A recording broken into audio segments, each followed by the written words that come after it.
Keren guys. Cek. Halo guys, what's up? Selamat datang lagi di channel ini. Bagi kalian yang belum subscribe channel ini, silahkan klik tombol subscribe-nya dulu dan jangan lupa untuk aktifkan lonceng notifikasinya guys, agar mendapatkan notifikasi saat channel ini upload video baru ya. Jadi guys, di video kali ini saya sempat scroll tadi ya biasa kegabutan. Dan kebetulan tadi saya itu menemukan sebuah konten yang mengatasnamakan ojol guys. Langsung kita cek aja ya, kita tonton bareng-bareng dan kita ambil kiranya apa yang bisa jadi hikmah dan kita buang yang apa sekiranya yang tidak perlu ya.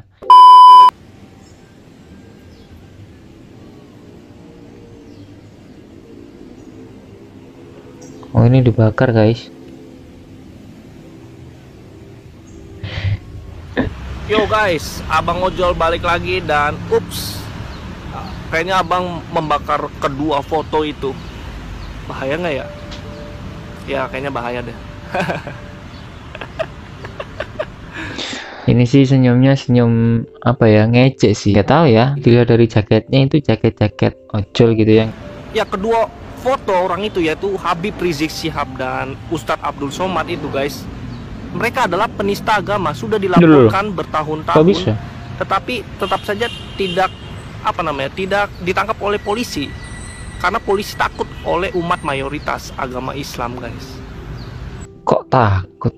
Kemarin itu Habib Rizik sempat dicari-cari gitu ya. Ini penistaannya gimana dulu gitu loh. Setiap ajaran agama itu kan ya beda-beda gitu loh. Dan cara cara syiarnya itu juga beda gitu. Nah, di samping itu si Habib Rizik ini juga ingin mendirikan negara Islam di Indonesia. Dari mana nih kok mendirikan negara Islam di Indonesia? Wah, gaswat nih. Dan ya tentu saja kalau misalnya Indonesia berubah menjadi negara Islam, itu artinya kelima agama yang lain itu harus masuk dan menjadi umat Islam. Waduh, nggak gitu, Bor. Sejak dulu ya, sila Pancasilanya kan juga sudah dirubah gitu. Kan dulunya kan dari, kalau nggak salah, syariat Islam, ada kata-kata Islamnya gitu kan ya, terus akhirnya dirubah menjadi ketuhanan yang Maha Esa gitu. Negara Islam yang mana gitu loh. Ya, gua menolak keras Indonesia menjadi negara Islam guys.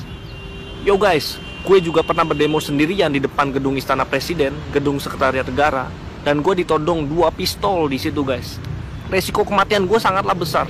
Tapi bentar, ini demo gitu kan di depan istana. Ya kalau cuma satu orang ya jelas lah dianggap orang gila gitu loh. Soalnya pendapat si masnya ini gak masuk sama sekali di kepala manusia-manusia yang lain. Kayaknya gak ada yang support dan dia tetap ngeyel, tetap melakukan aksi demo di depan istana negara. Ya jelas lah dianggap mengancam. Ya, gue masih hidup sampai sekarang dan gue alhamdulillah akan terus melayani Tuhan gue, Yesus. Ya silahkan. Waktu itu demonya mengenai penistaan salib Ustadz Abdul Somad guys. Dan sampai sekarang si UAS ini tidak ditangkap juga oleh polisi. Ya polisi tahulah sendiri, polisi mah aduh, takutan kalau polisi Indonesia mah.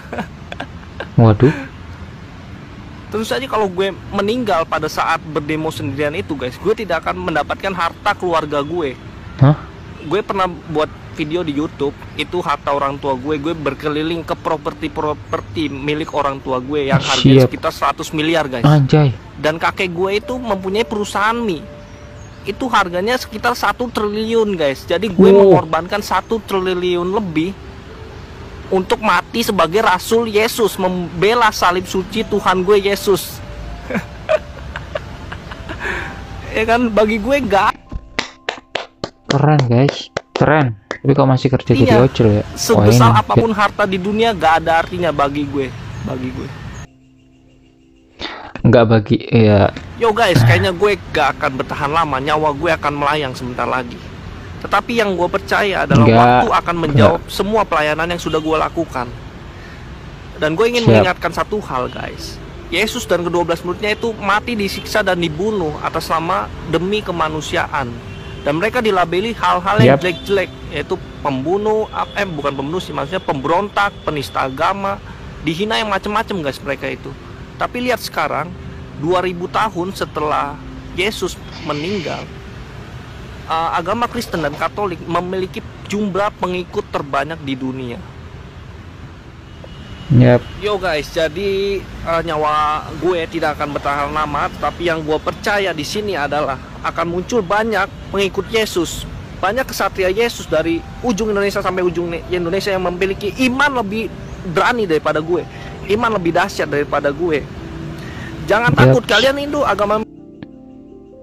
Tapi setidaknya tidak membuat video. Suat mas, ini malah menimbulkan perpecahan. Kita gitu agama loh. minoritas di Indonesia, Yesus dan hanya mempunyai 12 murid.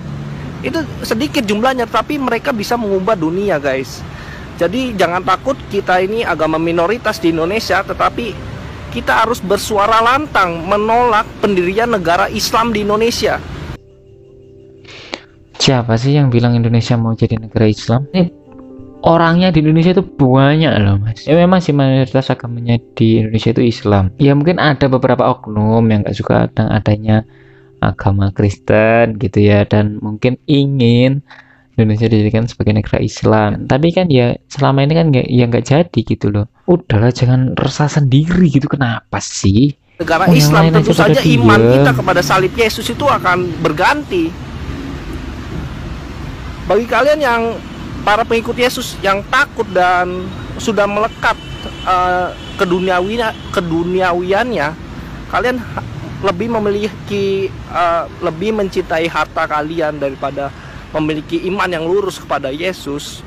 Itu cepatlah kalian sadar, dan ya walaupun gue cuma sendirian, kalian takut, kalian gak mau membela Tuhan kalian gak berani menentang pendirian negara Islam di Indonesia, biarin gue sendirian yang menentang pendirian negara Islam ini. Sok lah, yalah, silakan dibuktikan. Soalnya ini kan emang Bhinneka Tunggal Ika itu sejak dulu, sejak awal gitu loh. Nggak mungkin itu bisa dirubah gitu aja gitu. Tolong dong, jangan bikin pecah belah. Ini Indonesia sudah baik-baik gitu. Oh ya ada aja manusia seperti ini gitu loh. Setelah kematian gua akan banyak bermunculan para pengikut Yesus, para kesatria salib dari ujung Indonesia sampai ujung Indonesia lainnya. Well, the day is come, man. And kalau misalnya kalian para pengikut Yesus, pendeta, pastor hanya berdiam diri, ya bentar lagi ya Indonesia akan menjadi negara Islam. Lihat poster-poster di pinggir jalan, itu pemulangan Habib Rizik. Itu kalau dia pulang, Indonesia akan menjadi negara Islam, guys. Dan tentu saja gue ini cuma anggota jemaat di GKI Jakarta, dan guru gue GKI di Cirebon gitu.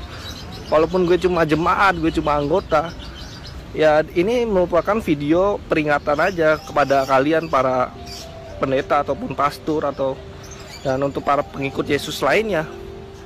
Ya karena gue gak mau iman gue terganti. Gue walaupun gue disiksa, gue dibunuh, gue tetap akan bertahan dengan agama gue, tetap memilih iman, mempercayai salib suci Tuhan gue Yesus. Yo guys, ya, jadi silakan. itu aja video kali ini, dan ini video peringatan. Sebenarnya kalau saya tangkap dari video si masnya ya, si masnya ini seperti ketakutan sendiri guys kalau misal Indonesia itu jadi negara Islam. Padahal mah itu bukan sepertinya sih, kalau itu mah memang nggak mungkin gitu. Lagian kalau menurut saya nih ya, opini saya pribadi sih, ini tulisannya kan PKI, Buronan Umat Islam. Ini kan sebenarnya nggak buronan gitu ya. Kenapa sih kayak gini dianggap buronan gitu? Kita itu sebagai umat Islam, Islam itu agama yang indah, agama yang cinta damai gitu. Ini tapi kok thumbnailnya itu kok buronan umat Islam, kok kesannya Islam itu ugal-ugalan gitu. Lagian video si masnya ini itu kan nggak niatnya kan nggak menghina Islam gitu. Mungkin masnya ini nggak suka sama UAS-nya, nggak suka sama Habibnya. Itu kan wajar, setiap manusia kan ada rasa suka sama nggak suka. Tapi mungkin caranya si masnya ini salah gitu. Ya saya salahkan itu tidak benar gitu. Nggak tahu ya yang buat thumbnail ini itu orang Islam atau orang dengan agama apapun, tapi yang jelas ini adalah salah satu cara oknum ini memecah belah kita ya, antara umat Islam, Kristen itu sedang diadu domba biar kayak gini gitu. Sebenarnya sih kita sebagai umat Islam ya tolong sabar, kan di Islam suruh sabar itu banyak sekali. Nabi itu juga kan mencontohkannya juga yang cara-cara yang kasar gitu loh. Mengislamkan orang pun juga dengan cara-cara yang istilahnya cara-cara yang baik, cara-cara yang lembut gitu, nggak perlu dengan kekasaran gitu loh. Kalau menurut saya nih, dengan kita melawan orang ini, orang-orang seperti ini, itu dengan cara-cara yang brutal, cara-cara yang seperti ini, bikin caption yang aneh-aneh seperti ini, itu malah justru menurunkan keindahan agama Islam. Mari kita coba cek lah komentar-komentarnya ini. Saya yakin banyak yang marah-marah nih. Denger ya bangsat, yang bikin Indonesia merdeka itu diperjuangin sama orang Islam. Toleransi lah, saling menghargai agama yang lain. Yang lebih anjing yang malah pakai atribut ojol. Lah inilah, ini kayaknya orang Islam ya. Kalau inilah kata-kata bangsat itu sebenarnya nggak perlu gitu loh. Tolong gitu. Jangan salahkan agama Islam. Kalau ketemu saya bunuh kamu. Meskipun aku dihukum sehabis membunuh kamu, just aku selalu membela agama Islam dan agama yang lain. Jadi kita gak boleh saling menyalahkan agama lain, yang pasti masing-masing percaya agama kita. Kenapa harus dibunuh gitu kan ya? Komen-komennya kayak gini gitu loh. Bunuh, ngata-ngatain. Ya gitulah ya. Dari video ini kita bisa mengambil pelajaran. Kita nggak boleh dalam bersosial media itu mudah emosi. Kalau misal melihat-lihat video seperti ini, kemungkinannya bukan orang Kristen dan itu bukan orang ojol, dan mungkin itu juga bayaran orangnya untuk mengadu domba ya kan. Kita kan nggak pernah tahu di balik itu ya kan. Banyak kemungkinan yang terjadi gitu kalau video seperti ini gitu ya. Agamamu untuk agamamu, agamaku untuk agamaku. Jangan mudah emosi, sekali lagi ya, jangan mudah terpancing dengan keadaan-keadaan seperti ini. Mungkin itu aja yang bisa kita ambil dari sini. Terima kasih telah menonton video ini sampai habis. Silahkan klik tombol like-nya jika kalian suka dengan video ini, dan jangan lupa untuk subscribe channel ini. Terima kasih banyak telah menonton dan see you on the next video guys. Bye bye.